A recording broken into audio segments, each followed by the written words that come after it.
the confidence that comes with the mask, that identifying someone becomes a little hard. Yeah, but look at it this way, and this is very baffling. A person, two guys riding on a motorbike, pull up close to a general's car, shoot. Because this is not just one bullet. No, it's no, not at all. Because the motive is always to first shoot at the driver, deflate the tires, then there is no motion for the car. If you do remember, that was literally the same kind of, pattern that was followed. Quite a number deflection of dots. has to be happening. There are a number of dots we need to connect on this. It's quite baffling. Same pattern, but well, the CDF has arrived at Medipal right now, and yes, that's General David Muhoozi from Chisota Road, particularly where the scene of crime was, and he is now getting... He must be distraught, yes. Of course. It's overwhelming. Very much. Just when you come out and say the security situation, because on several occasions there is one message that has been harped. Security is well catered for. So, security forces are in control. Yes, that's always the communication that does come through. But the Chief of Defense Forces yesterday, actually, General David Muhoozi, was also, undertaking the induction at Parliament. Seemingly a very calm day, but just how time changes things. And today morning, it's very, very unfortunate that we are talking about a totally different story, which is a sad story at that. We'll need to speak to the experts on exactly what has hampered investigations or efforts to track and trail these motorbike assassins, because they get away with it. They've done it. It's the easiest means, for quite a while. Just when the president came out, I thought it was a very stern instruction coming from the president that all motorbikes should be registered, carrying number plates. Cameras should be able to track. And this comes at a time when just recently, as the president was speaking about borders, clearly stating to the fact that these need to adhere to even the working times and standard operating procedures. And according to COVID guidelines, of course, the number of passengers that each border is supposed to be carrying, or each motorbike, because whenever we continuously say border, it feels like, because the border is the business in it. But there's so many people who are using motorbikes, motorcycles for their own private businesses. And in this case, when you hear from some of the eyewitnesses, it's not any of these ordinary borders. It's these very expensive, classy. Because then those come with speed. Our colleague Samson loves his rides, his motorcycles. He will tell you clearly these come with speed. These come with easier navigation, other than the normal, borders that are used for trading the business within the city. And for many assassins, speed is key for them, because they want to escape. At the end of the day, they want to escape from the crime scene and be able to get away unnoticed. Well, I imagine the hospital is now overwhelmed at such a moment where numbers are rising steadily. Of visitors. The person you see at Chisasi, isn't that the Minister of Defense? Oh, yeah, from a distance, probably. Yes, and a closer zoom would make it easier for us to get to know who that person is. Well, this is not an ordinary assassination. You're looking at a person who's held the most sensitive offices in the country, who's been through quite a lot. He's risen through the ranks. Of course. And he's had a stellar performance wherever he's been, right from police. We don't track his performance from police days. From the early days, he even went to Congo. He did quite a lot of work. Apart from his recent one that we await to see what comes through with the new cabinet reshuffle, which was the portfolio of Minister of State for Works and Transport in the Ugandan cabinet. Of course, he's held the highest honor. He's held the highest office in the military ranks, which is the Commander of Defense Forces, or CDF, which currently is being held by General David Muhoozi, who is at Medipal Hospital where he is. He's definitely also been a commander of the land forces, if you do remember, Simon, between the year 2005 to 2013. But like you said, he's also served in the Uganda police force, and that was before Kale Kaihura did join the police. By the way, he's 40 years into service. Exactly. 40 years into military service. He joined in 1981, and to date, he's still an active army officer.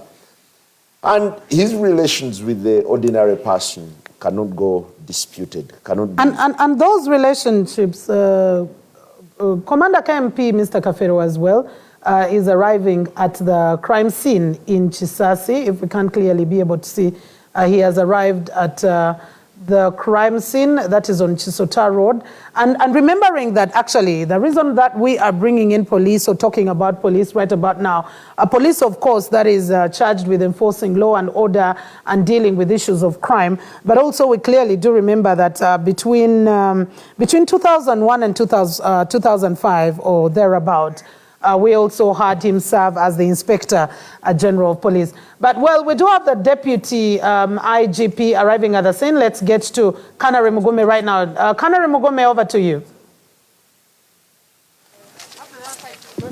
Well, what you're seeing is the arrival of the Deputy Inspector General of the Uganda Police, General Lokech. He's just arrived at the scene of crime, and he's asked all the journalists who are close to the cordoned off area to actually leave the place to allow police to carry out their investigation. So he's just asked everyone who is around the place to evacuate, and the space for the entire cordoned off area has been extended. But what you're seeing right now, he just arrived and asked everyone that was around this entire place to actually leave and allow police to do the investigations. We're trying to see how these investigations are going to be concluded.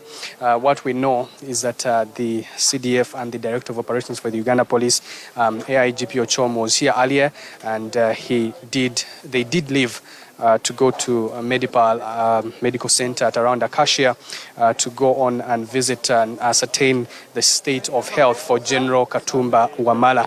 So that is what is happening here. He could not give us a word. We tried to talk to him to give us a word, but he did not come through to tell us what he knows so far on the investigations or preliminary investigations that have been carried out by the Uganda Police Forces and the forensic services from the security forces. Let's continue monitoring the story to see how that is likely going to turn out.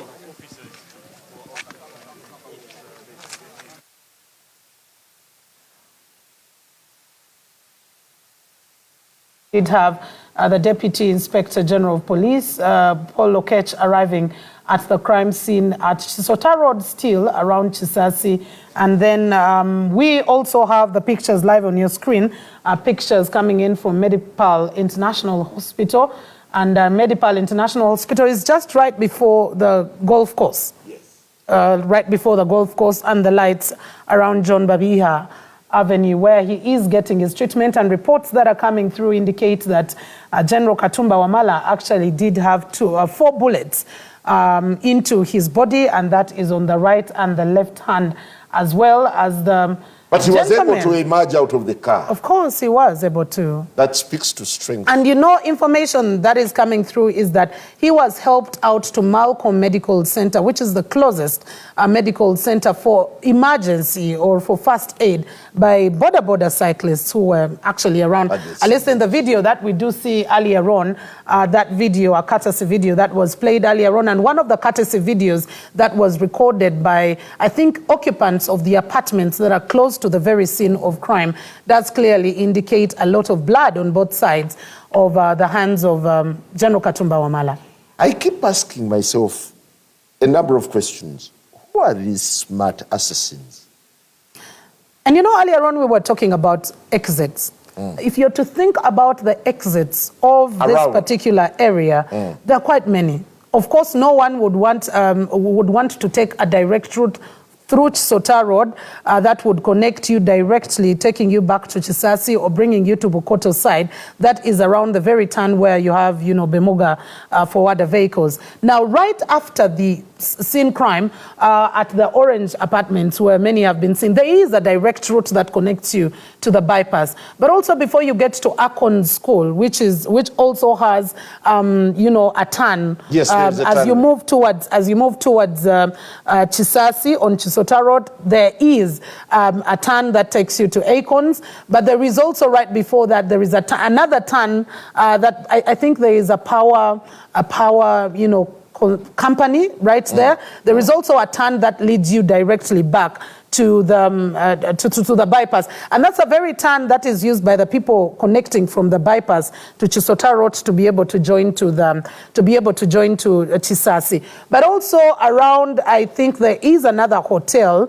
There is the turn that is used by the people moving from Chisasi trying to connect to the bypass. Now those are turns that are connecting you to the bypass, but the turns that are also taking you to, Mariam High and connecting you back to Chisasi are quite many. There are really quite a number of off turns from Chisota Road getting you away for an exit. So that complicates even the clues to identifying the route that the assassins could have taken. They trailed him.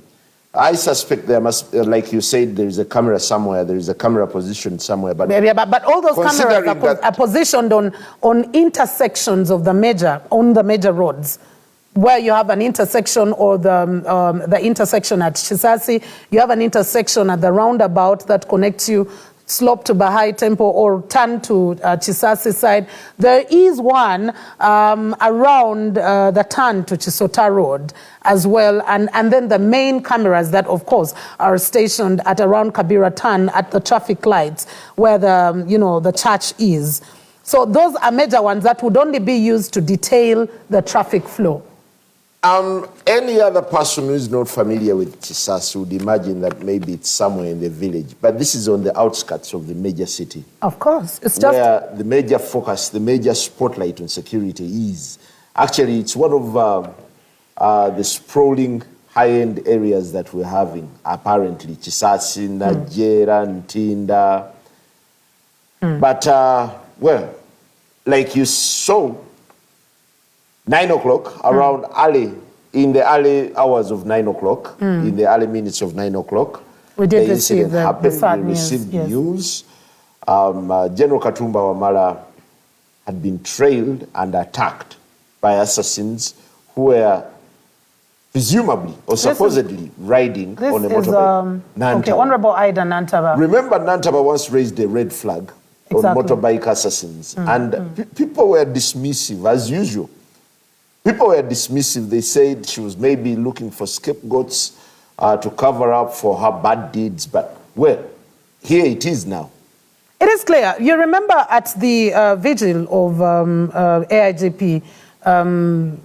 AIGP when he said, at a point in time when he, out of, I think, pain and anger said, when you see a border following you up, get out and sort them. Yeah, but of course, we are continuously following up on all the details as they continue to unfold.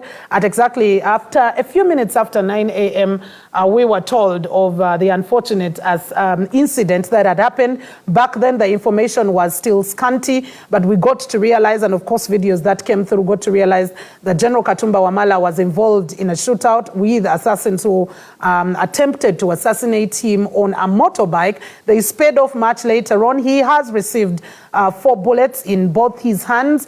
He first of all did receive treatment or first aid at Malcolm Health Center, and then later on was taken to Medipal International Hospital, where he is currently receiving medical attention. But unfortunately, information that comes through is that his daughter, Brenda, and also the driver, who has been also identified as Haruna Kayondo, are reported dead, according to the information that's coming through. The forensic department is still ongoing. Earlier on, we did have the Chief of Defense Forces, General David Muhozi, at the crime scene. He later on moved to Medipal International Hospital. We've also seen the Deputy Inspector General of Police, Paul Lokech, also